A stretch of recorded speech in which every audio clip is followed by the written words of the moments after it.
Well, I want to welcome everyone to the INCOMPAS all virtual conference Connect In.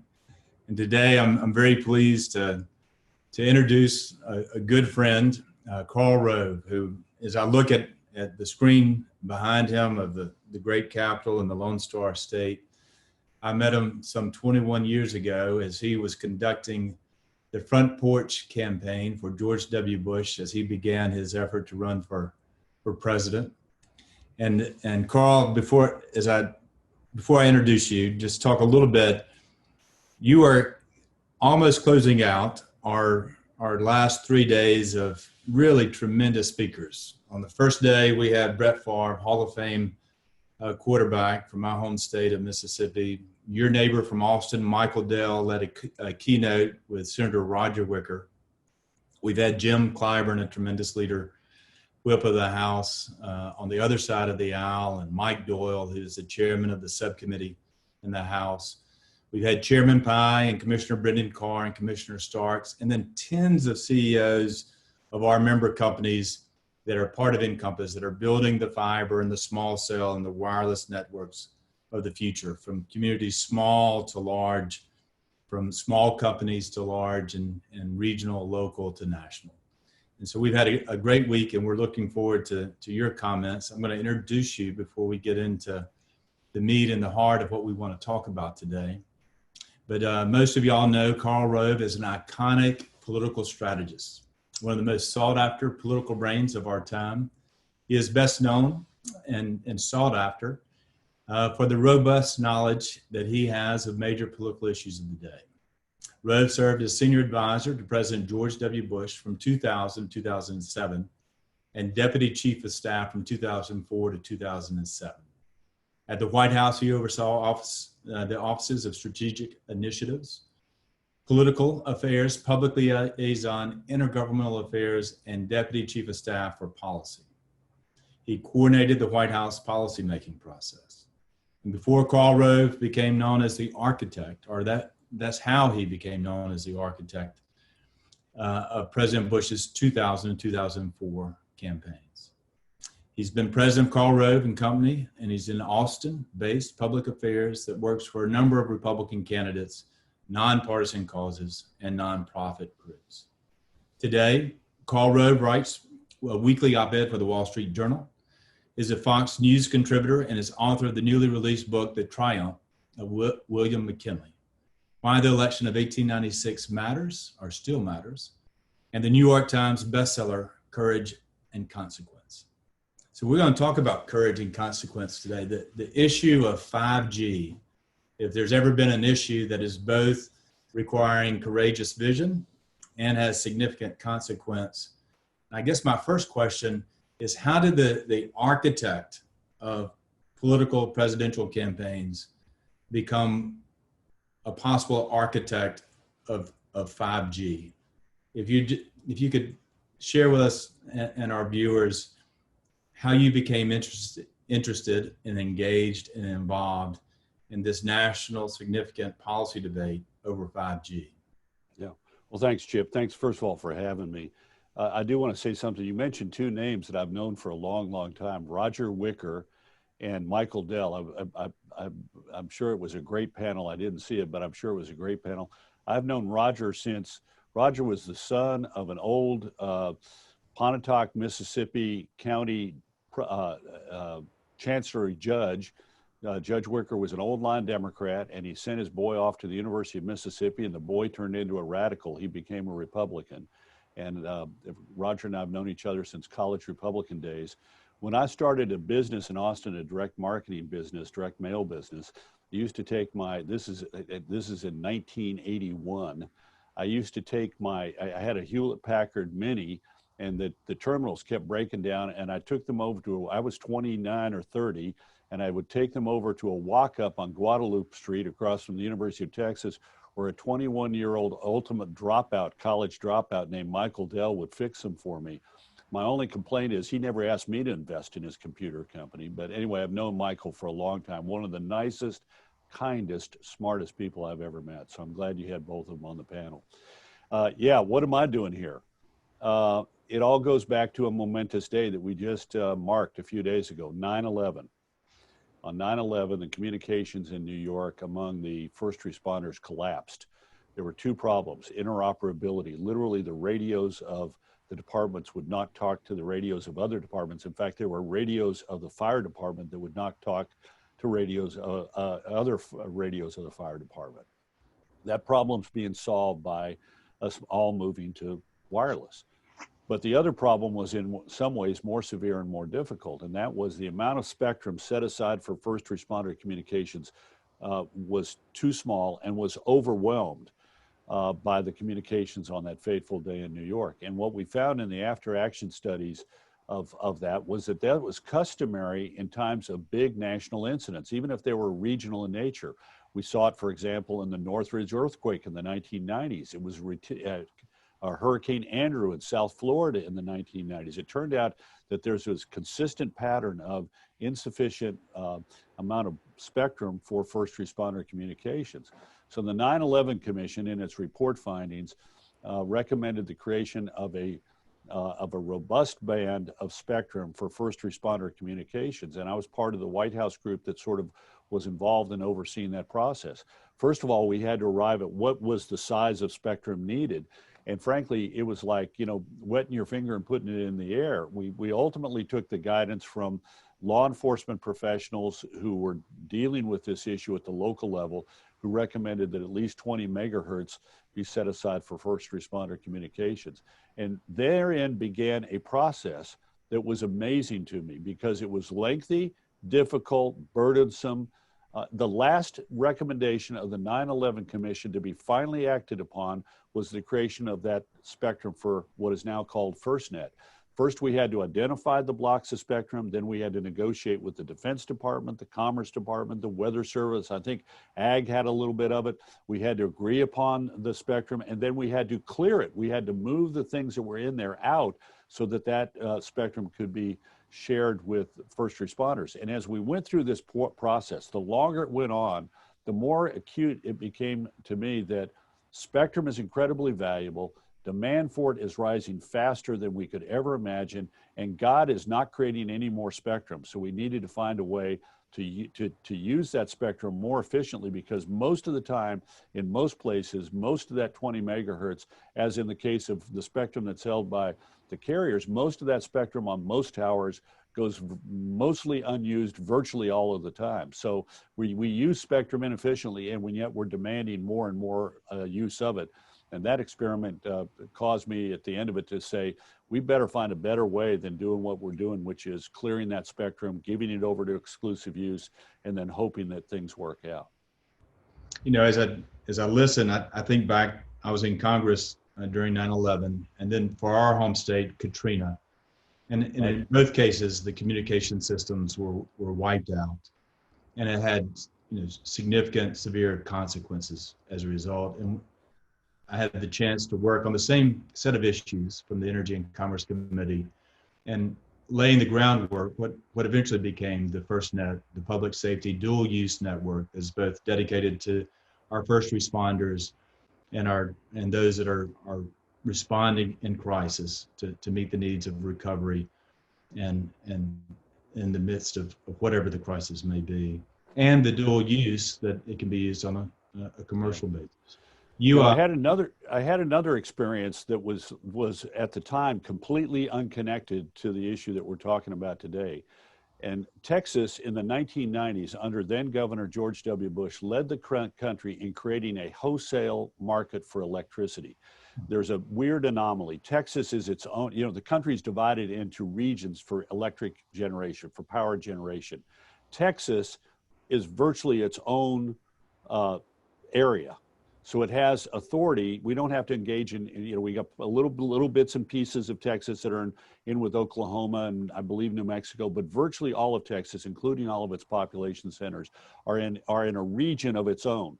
So we don't have to negotiate with other states in order to define the marketplace. So Texas led the effort in the country to create a wholesale marketplace, and it was largely the success of the wholesale electricity marketplace that caused the rest of the country to begin to adopt it. Today, 70% of the electricity generated in America is done so in a wholesale market. Now, what has happened? Well, first of all, the power companies had to go through a period of transition. It was rocky for a bunch of them. But those that made it through it found that they were more efficient. They had more efficient application of capital because they didn't need to go out and create a power plant to get capacity to serve new customers. They could buy the electricity in a regional nation or nationwide wholesale marketplace. And as a result, it made them better businesses, and it made capital better applied, and prices went down. If you look at the average cost of electricity in America today, it is well below where it was in the 1980s and early 1990s before this great experiment in the wholesale marketplace began. And as a result, think about that. Everything that we do, whether it's powering cars, our computers, or our businesses, or our manufacturing processes, is costing less because the cost of energy to power those is significantly down. In some instances, 40% below the cost that they were before the creation of the wholesale marketplace. Now, that when I was looking at that, I wasn't thinking about it in terms of spectrum, but now we have these two principles, the principle of sharing spectrum and a wholesale marketplace sort of combining, and the power of that is enormous.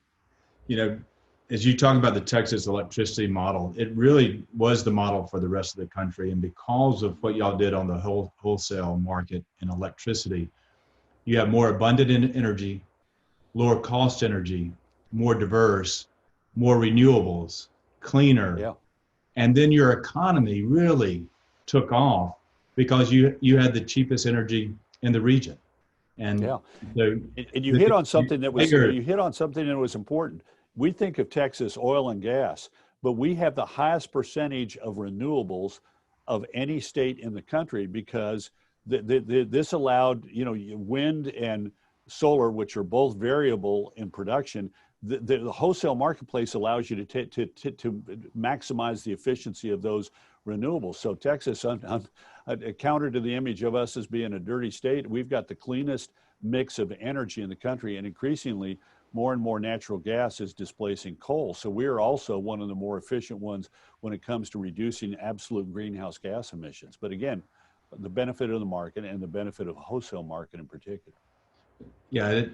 Would you say that wholesale is one of the best examples of free market capitalism, allocating efficiently and creating abundance and growth in multiple sectors because of what it allows in the most efficient allocation of capital, and then the maximum amount of competition? Yeah, I think that's right. A couple of things, though. You have to have mechanisms that don't allow hoarding, and those mechanisms have been pretty well perfected in the wholesale electricity marketplace, because you don't want somebody to come in and buy capacity, whether it's electricity or spectrum, and then not use it, and particularly spectrum, because spectrum is perishable.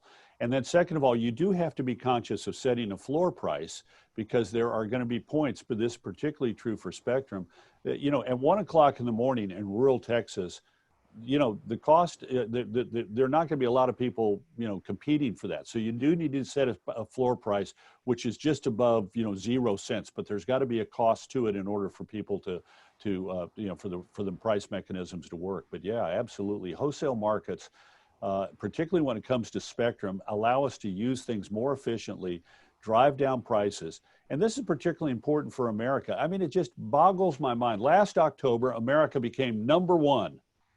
That is to say, among all the major industrialized countries in the world, we jumped from #3 behind Greece and Cyprus to #1 in the cost to download a gigabyte.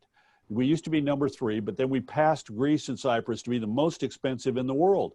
I mean, our cost is significantly higher than the cost of downloading a gigabyte in Great Britain, and much more significantly higher than it is in Germany. And one of the reasons is because of the model that we operate under, which does not have wholesale pricing in, and which instead the owner of the spectrum gets to dictate the price to the marketplace. And then we subsidize rural carriers so that the big carriers know that they can charge, you know, West Texas Telephone even more than they would otherwise charge it if it was Metro Texas Telephone. So we've got it all screwed up, and a wholesale marketplace will bring downward pressure on prices and allow consumers to reap the benefit, and therefore allow our economy to reap the benefit. Why should the average American pay more for the average cell phone bill than the average Mexican pays? I don't get it. I just don't get it. You know, as I listen to you, Karl, I hear the passion and the interest. And what most people may not realize is they may think of you as the political guy, the political hack. But you actually have a passion for policy and your experiences in policy. And our mutual friend, Haley Barber, used to have a maximum: what is good policy is good politics, Right. And vice versa. And what I'd like to talk about is this emerging consensus and commitment that we should close the digital divide. We should have broadband connectivity to all. And then we also have this looming rival, China, that is ahead of us today in the race to 5G.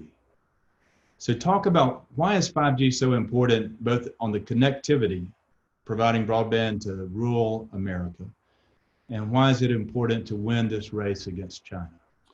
Well, let me start with the latter, China. I was taken by Eric Schmidt's frank admission that we have lost the race to China as of today. And we've lost the race today. It's not to say the race is over, but we are well behind, and in a way, we've lost the first round of it. And the reason is because the Chinese have exploited the Western model of how we allocate spectrum. What we do in the West is, as everybody knows, we have an auction, and the wireless companies bid for that spectrum and then use it for their exclusive use and sparingly give access to others. And as a result, a couple of things happen. One is there tends to be a duopoly or a near monopoly in virtually every country in the world. You look around the world and there's a couple of dominant carriers, generally two carriers, maybe sometimes one. There's generally a third carrier who may run a distant third and is struggling to get in the top two, and then a bunch of also rans. I mean, in America, over 80 million people get their wireless coverage from a company that owns a zero spectrum and has to buy that spectrum at a premium from one of the big carriers. And this is the way it is all around the world. And the Chinese understand the weakness of this system is that basically the carriers, you know, they use up their cash to buy the spectrum. They're slow to deploy it everywhere. They want to deploy that spectrum in places where they've got bunches of customers, so they maximize their revenues and minimize their capital expenditures. And as a result, the Chinese have come in all around the world. A year ago in January, there were less than a dozen countries in the world who had agreements with Huawei for deployment or testing, and most of them were for testing. Today, over 90 countries in the world have agreements with Huawei, and virtually all of them are for deployment. And how did they do it? They used subsidized money, cheap money, loans, and subsidized Chinese equipment. I saw one of the agreements that they had with a major wireless carrier in Europe, where they promised them, if you let us build the 5G system, we will give you the money and it will be zero interest for 30 years. And then we will give you subsidized Chinese equipment. Now, look, let's be honest. Huawei is not the best equipment in the world. It's sufficient, it's okay, but the best equipment is likely to be found in someplace else. The attractiveness of Huawei is price, and the price is subsidized by the Chinese state. And why? I'll tell you why. I was sitting at a lunch last November at the Reagan Defense Forum at the Reagan Library. This is an annual event in which the leadership of the military and leadership of our diplomatic community come together to discuss the major issues facing the defense posture of the United States. And I'm sitting at the table, Congressman Mac Thornberry, then the outgoing chairman of the House Armed Services Committee, and General Kelly, former White House Chief of Staff, is across the table. And sitting next to Thornberry is a guy I've never met before, the president of Microsoft. And we got to talking, and he said the 21st century will belong to the country that has the biggest pile of data and the best means to collect that data. And 5G is the way that the Chinese will vacuum up all kinds of data from around the world and make use of it. And I think that's absolutely right. So we've got to beat the Chinese, not only in 5G, but in quantum computing and autonomous vehicles and artificial intelligence, all these things that the president of China, the head of the Communist Party, has declared that they intend to dominate for the 21st century. That guy is one aggressive dude. He is not like the sort of the leadership that you and I saw when we were in Washington in the mid 2000s. This is a very aggressive guy whose rise to power is marked by a very dramatic change in the aggressiveness of the Chinese on the military front, the economic front, and the diplomatic front. And he intends to grab control of the technologies that will dominate this century, and we can't let him. And we can stop him. We can stop him, though, only by presenting an alternative model. And that alternative model is to take the spectrum that these governments hold in the mid-band all around the world and share them with the private sector so that the private sector says, in return for sharing this with us, we will build a nationwide 5G network that covers the entire country. In the case of, a little country like Liechtenstein, that's not a problem. But in the United States, this is a big problem, which allows me to transition to your second one, rural deployment. Look, I live in a tech center, and there are spots of Austin where apparently you can get 5G service. It's one of the 20 cities that one of the major carriers has now got 5G service in. Now, I'll be damned if I know exactly where that is, but they at least can claim that they've got a nationwide deployment in 5G because they've got a 2-block radius someplace in Austin where we can get coverage. But I also have a place 1 hour and 10 minutes away from here in a little town called Blanco. And halfway to Blanco, I lose coverage. And I get to that little town of Blanco and it's spotty. And the only way we're going to be able to solve that is to aggregate rural demand so anybody who wants to operate in rural America can get spectrum, but they can get it by competing in a marketplace where the cost of spectrum in rural America, ironically enough, will be lower than it is in the metropolitan areas. Because in a wholesale marketplace, outside of Manhattan, Kansas, there ain't going to be much competition for coverage for spectrum at 1 o'clock in the morning. But at 1 o'clock in the morning in Manhattan, New York, there may be. So the way if we're serious about doing something about the digital divide, we have to support a wholesale marketplace because it's the best way to get coverage to the lesser parts of our country and the underserved communities in our country. This is very personal for me. We have a ranch foreman, a wonderful human being, Jorge Picardo. He has a fantastic grandson named Francisco. Francisco goes to Blanco High School. The kid has got great ethics. He's got great character. He's got great promise. He could be the first in his family to ever go to college. And guess what? He's a sophomore in high school. His high school is meeting in person, but they think they may need to go to virtual. And guess what? He doesn't have a computer. I can take care of that, but he doesn't have Wi-Fi. In fact, if he wants to get good quality Wi-Fi, he's got to drive from the ranch to the library in downtown Blanco in order to be able to do his homework. Now, this is happening all across America. I mean, I've talked to Speaker Newt Gingrich. Get him going about this. Every year he takes his wife and her gal pals to Little Washington, to the inn at Little Washington, 50 miles away from Washington, D.C., and he can't make cell phone calls. He visits his mother-in-law in rural Wisconsin, and he's 25 miles away from a city, and he can't get cell phone coverage. If we intend to cover America with broadband and raise the promise of the new internet economy to everybody in our country, then we have got to do something that is beyond the promise of the current carriers. We have to have a wholesale market in order to make it attractive to provide service to rural America and provide the ability for people in rural America to take advantage of what 5G presents to them. We can create enterprise everywhere. There's a big bunch of people sitting in the middle of, I think it's Reno County, Hutchinson, Kansas, that backroom operations for a bunch of insurance companies and banks. Why? Because they're astride a big cable, and that cable allows them to tap into the telephone system. Well, we can make every community in America like Reno County, Kansas, by providing access to quality 5G. Anyway, I'm starting to get carried away here, but this to me is so powerful. And I know from my conversations with Eric Schmidt, whom I've become, worked with on this, he believes this too passionately. He believes we can change the world if we simply disrupt the existing model and provide this new alternative for the rest of the world. And I'm seeing it around the world. The Chileans they've issued an RFP. They're going to make an award next month for a wireless network there. I've been in conversations with governments around the world. Poland has announced it publicly. We've been meeting with the Poles. I mean, this is something whose time is coming, and the faster we pivot to it, the better off we're going to be, not only economically at home, but vis-a-vis the Chinese. We have got to stop the Chinese from dominating the 5G space, and we could do that by having robust deployments using Western suppliers all around the world. You know, as we talk, every viewer can hear your passion and your commitment. And going back to 9/11 and the natural disasters that really first drew your interest to this area.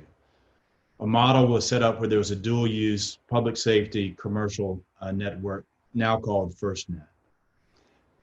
In the session earlier, Eric Schmidt endorsed a dual use national security network, 5G national, that would also be commercial. And this gets into your point, also on a wholesale basis. Talk to us about why that approach could solve the challenges and the problems that we've just listed out, from winning the race to 5G, why that is so critical to providing broadband connectivity to every American, rural and poor communities, urban and rural. Yeah. Well, is that the strategy and the solution that absolutely. I think Eric touched on it. He made a good point. A lot of that spectrum is spectrum that is naval spectrum. So it's not in the middle of the country. It's not even broadcast. In fact, you know, it's not being radiated on very close to any major population center. It's out in the middle of the ocean. Some of it is avionics, which gets, you know, is periodically used, but you, as he said in his address, you can work around that so that if it begins to be radiated in, you just move traffic in that to other parts of the spectrum. But think about this. This is an underutilized asset that the government has. And if the government says we're going to share it, a couple of things will happen. First of all, it will draw in private capital. The reason that the big carriers are not deploying rapidly is because their business model fundamentally doesn't make it attractive for people to invest money in deploying to less populated parts of the country. But if you aggregate rural demand, absolutely there's going to be a great deal of interest in deploying everywhere across the country that you can. Second of all, the United States government could get something in return. It could say, this is what we want. Again, let me give you an example. The Chileans want, in essence, free service for their first responders, and they want a subsidized services in poor parts of Chile. They're parts of the country where they realize that if they provide this service and make it even and subsidize the cost by you know, taking some of the revenue from sharing this spectrum with other users, that they can make it even cheaper in these poor parts of the country and accelerate economic development there. And think about it, we already do this. We have Bureau of Land Management land. And what do? They lease it out, they lease the grass out for cattle and get a payment. National forests, we selectively we selectively manage those forest lands and take timber off. The federal government gets a payment. We have leases on federal land and in federal waters for oil and gas, and the federal government gets a royalty. The same thing can be done with that income stream, potential income stream from a wholesale network that's created by using the spectrum that the government has and is not fully utilizing, putting it in the marketplace, and then the government getting a piece of that action. So there's so many benefits from this. But yeah, that's the only way that we're going to be guaranteed that rural America is going to be covered, because it'll be aggregated demand and because it can be made a requirement of the agreement by the federal government. Federal government can say, you know what, we're going to share this with you, but we don't want you just building out LA and New York and Dallas and Houston. We want you to be building out rural America, and we're going to have in place deployment standards, deployment agreements, and penalties if you fail to meet those deployment agreements. So this is the way to go in my mind. And visionaries like Eric Schmidt, who've thought about this and worked on it a lot longer than I have, wrote a brilliant report in that Defense Innovation Board study. That there's an unclassified version of it that I've read. There's supposedly a classified version that none of us can read, but the unclassified version is a visionary report about how America can both get simultaneously deal China a blow and grab control of this important technology, give our Defense Department, our national security apparatus a big benefit and give the taxpayers a benefit and guarantee rapid, true nationwide deployment of 5G that covers rural America and small town America and does so rapidly. Hey, Karl, I apologize for Pickering, you don't look as good when it's just white letters on a black background. We like seeing your smiling face. Okay, you're good. Hold on just a second. Forgive me. This is the beauty of live TV.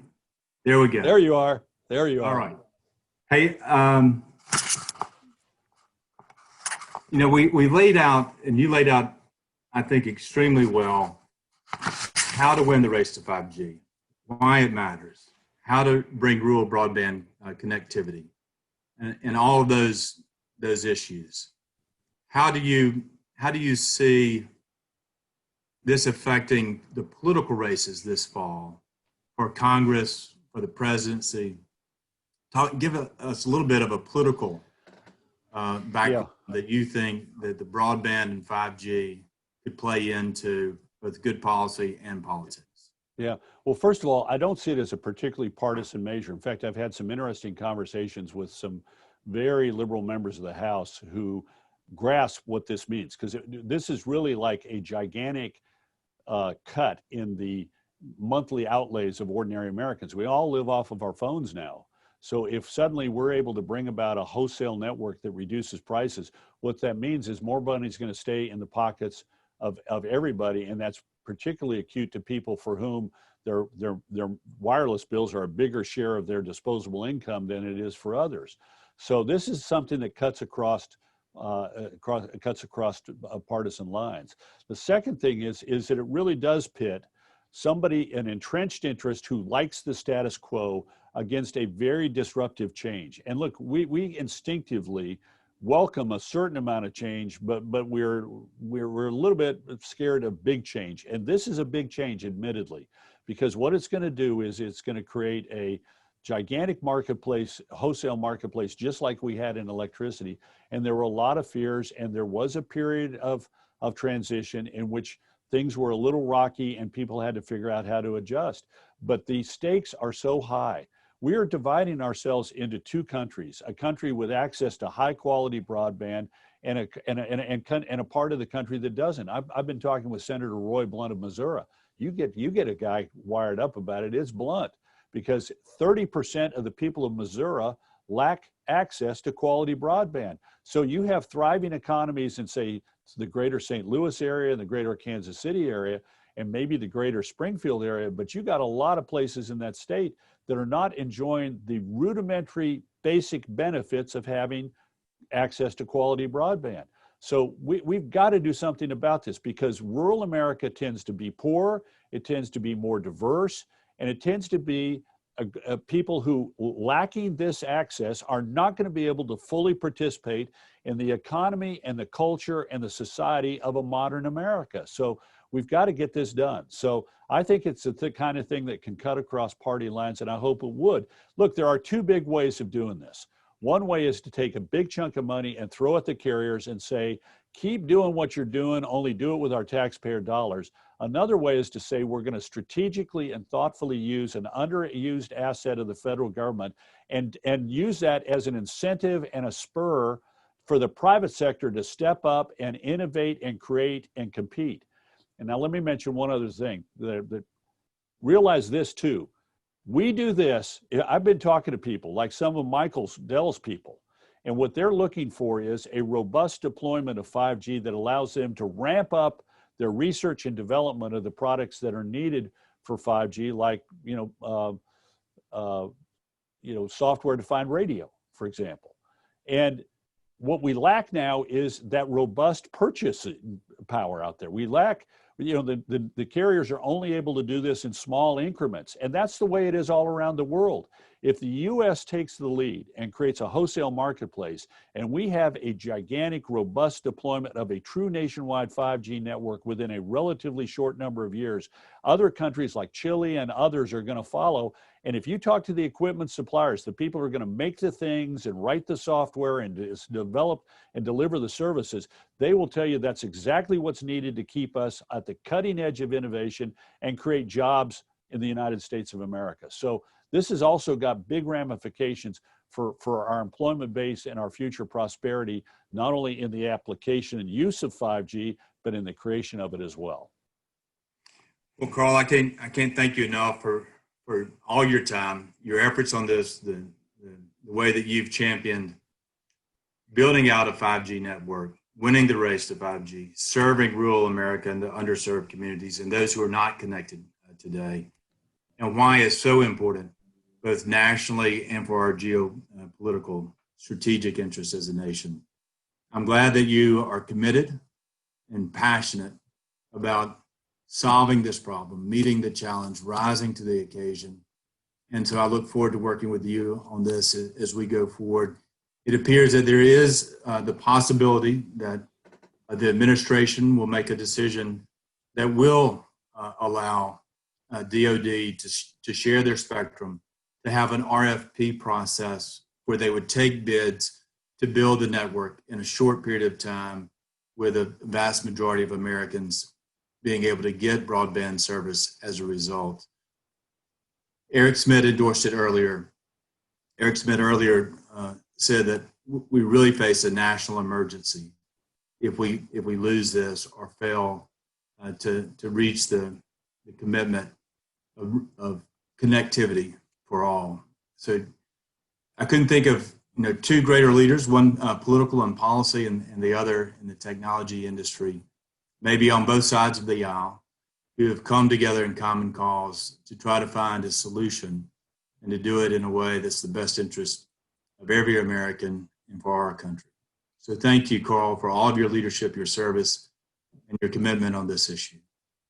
Well, thanks, Chip, for those kind words, and thanks for your leadership on this, and more importantly, the power and influence of your association in making the word known on Capitol Hill and in state capitals around the country that we have a alternative model that will be in the best interest of the United States and of the American people. And I really appreciate your leadership and your association's involvement in this important issue. Well, thank you very much. And I apologize for the technical difficulties, but this is the joy of virtual living these days. You bet. Take care.